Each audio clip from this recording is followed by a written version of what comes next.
Entonces son placeres que también traen una, un sufrimiento posterior.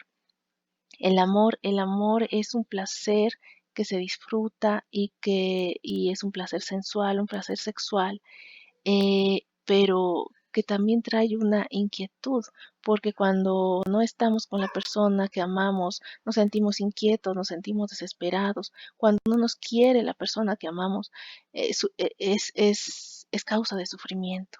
Entonces, estos placeres, si bien pues en sí mismos son satisfactorios, no son placeres a los que debamos entregarnos, porque este tipo de acciones son precisamente la piedrita que avientas al agua y el agua se perturba, el agua se inquieta. Entonces dice Epicuro, más vale alejarnos de este tipo de placeres.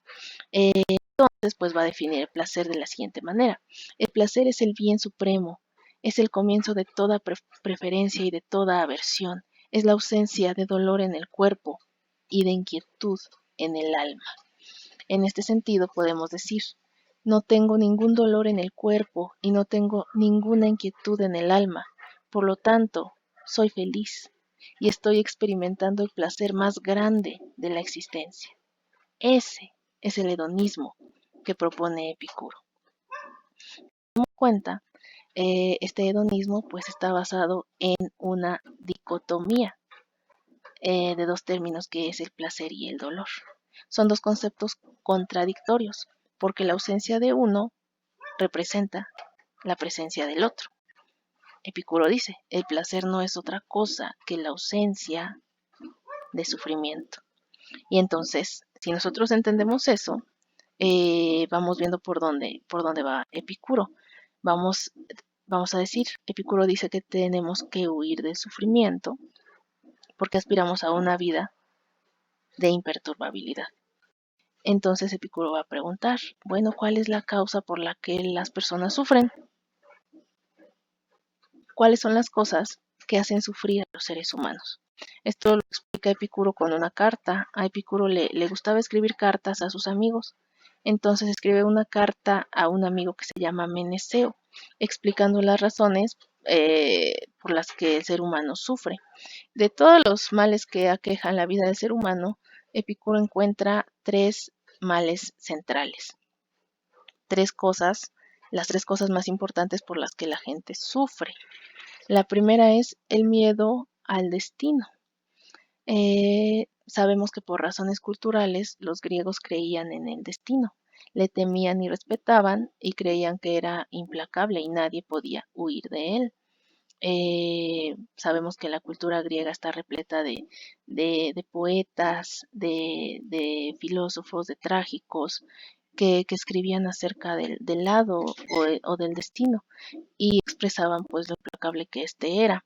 Uno de los casos más famosos es el caso de Edipo, que está tratando de huir de su destino eh, y el destino lo alcanzó. Entonces cuando él se da cuenta que mató a su padre, desposó a su madre, se saca los ojos. En ese sentido, pues las personas temen que exista un destino que, que, que no sabes cuál es y que te va a alcanzar.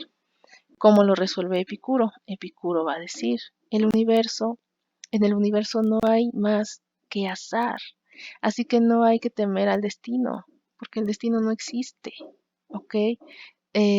Si la vida no es más que una serie de hechos azarosos, quiere decir que no hay ninguna fuerza mayor, no hay un destino que nos está persiguiendo, que nos va a alcanzar. Si el destino no existe, no tiene sentido tenerle miedo. El segundo miedo que aqueja la vida del ser humano es el miedo a la muerte. La conciencia de nuestra propia muerte suele generar angustia y temor. El saber que la muerte espera es un motivo de sufrimiento para el ser humano. Saber que me voy a morir, pero no sé ni cómo ni cuándo, es una de las cosas que nos hacen sentir miedo, que nos angustian. Entonces Epicuro lo resuelve de una manera muy interesante. Dice, no hay que temer a la muerte porque es una liberación de todos los males. La muerte, pues, el más horrendo de los males, En nada nos atañe, pues mientras nosotros vivimos, ella todavía no vive, y cuando ella viene, nosotros ya no vivimos. Epicuro considera que no tiene sentido temerle a la muerte porque nunca nos vamos a encontrar con ella. Mientras estamos vivos, la muerte no está, y cuando la muerte está, pues nosotros ya no estamos. Así que temerle a la muerte es un temor infundado y además es la liberación de todos los males. La tercera cosa por la que los humanos sufren es el temor a los dioses. Nosotros sabemos que los griegos practicaban una religión politeísta, eh, en donde los dioses pues efectuaban castigos terribles a los mortales, a los mismos dioses y a los semidioses. Entonces, incluso en una religión monoteísta, siempre genera angustia, preocupación saber que podemos ser castigados por un ser superior. Epicuro dice que existen los dioses porque así lo atestigua el consentimiento universal.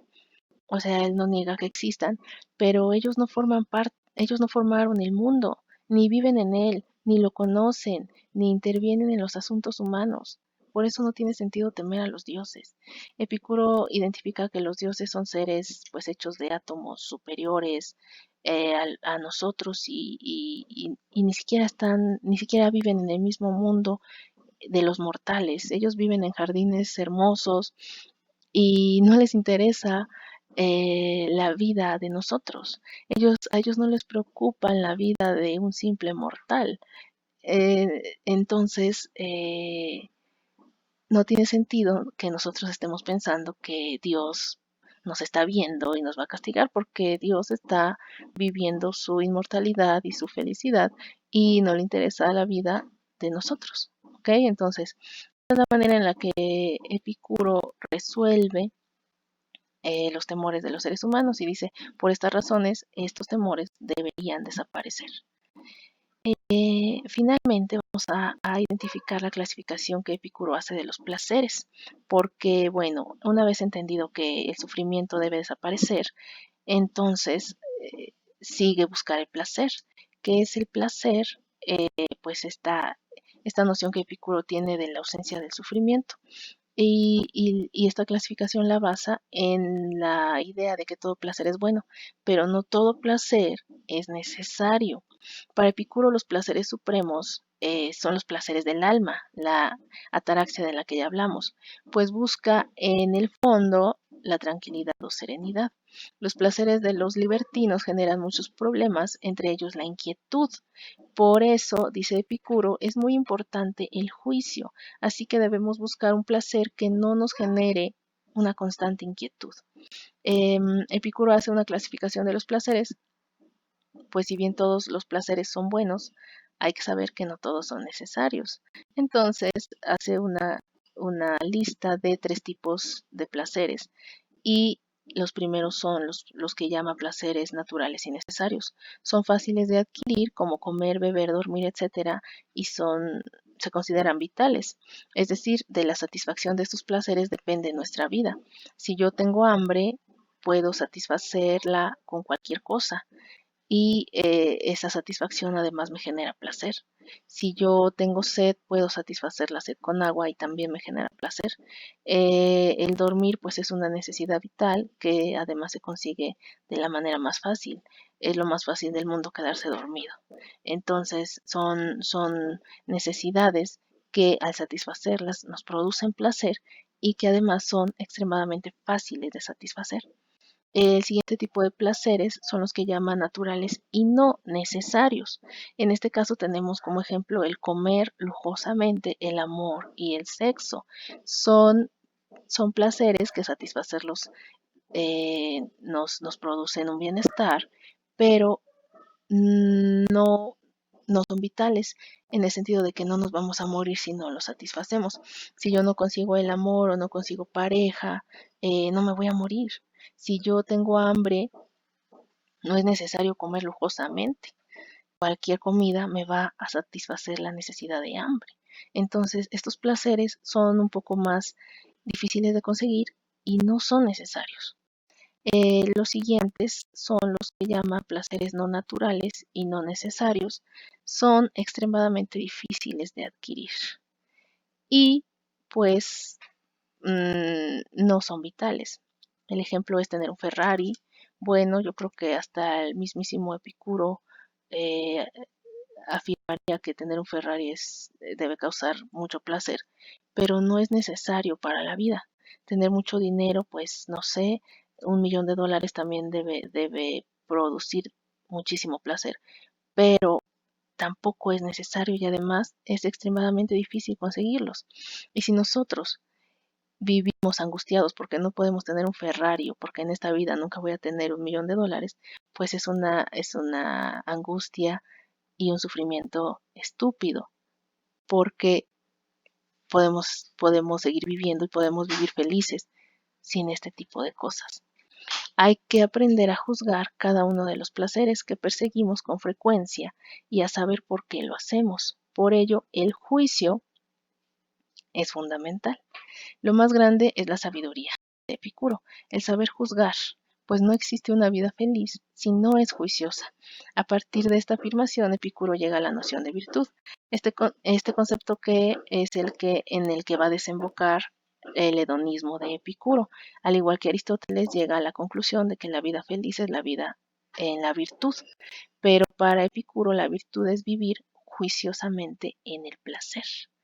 Esa es la felicidad del sabio y esa es la felicidad que proporciona la filosofía.